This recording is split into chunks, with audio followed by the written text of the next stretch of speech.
Hello there, hello, and welcome to the nonverbal reasoning lesson for 11 plus. So this particular question states, how many bees below have the same number of stripes as the bee shown above? So let's have a look at the bee shown above, and this particular bee has 3 stripes.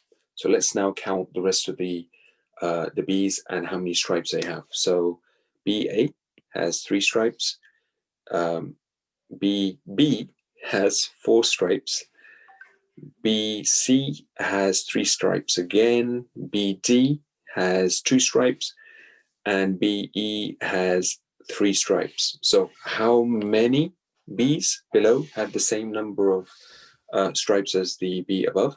So we have here 1, 2, and 3. So 3 Bs will have the same number of stripes.